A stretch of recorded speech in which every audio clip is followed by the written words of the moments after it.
കേട്ടിട്ടില്ലേ മഹാനായ ശൈഖുന കാളമ്പാടി ഉസ്താദ്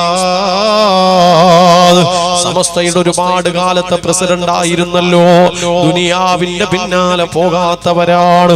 എത്രത്തോളം സമസ്തയുടെ പ്രസിഡന്റ് ആയതിനു ശേഷം ബഹുമാനപ്പെട്ട കാളമ്പാടി ഉസ്താദിന്റെ മകന് കാളമ്പാടി ഉസ്താദിനോട് പറയാണ്, ഉസ്താദെ നമ്മുടെ വീട്ടിലോ ആകെയുള്ളത് പഴയൊരു ബെഞ്ചാണ്. അതുകൊണ്ട് ആളുകൾ വന്നു കഴിഞ്ഞാൽ ഇന്ന് വലിയ സമസ്തയുടെ നേതാവല്ലേ, ആളുകൾ കാണാനും ദുആ ചെയ്യിപ്പിക്കാനും മസ്അലകൾ ചർച്ച ചെയ്യാനും വരുമല്ലോ. ആ വരുന്നവർക്ക് ഇരിക്കാൻ നമ്മുടെ വീട്ടിൽ നല്ലൊരു കസാര വാങ്ങിയിടാം, നമുക്ക് ഈ ബെഞ്ചങ്ങ് മാറ്റിവെക്കാമെന്ന് പറഞ്ഞപ്പോ ബഹുമാനപ്പെട്ട കാളമ്പാടി ഉസ്താദ് പറഞ്ഞ മറുപടി എന്താണ്? ഈ ബെഞ്ചിൽ ഇരിക്കാൻ പറ്റുന്നവർ എന്നെ കാണാൻ വന്നാൽ മതി എന്നാണ്. എന്ന് വെച്ചാൽ അത്രത്തോളം വിനയം,